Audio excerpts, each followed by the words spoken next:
Voice of America Washington से news minute के साथ मैं हूँ ताबिंदा नईम। अमरीकी वज़ीर दिफा चक हेगल ने कहा है कि फौजी हों या आम शहरी मगरबी अफ्रीका से आने वालों को 21 दिन के लाजमी क्वारंटाइन से गुजरना होगा।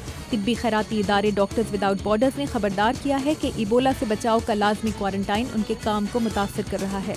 तंजीम की रज़ाकार नर्स ने गुज़श्ता रोज़ लाजमी क्वारंटाइन की पाबंदी करने से इनकार कर दिया था।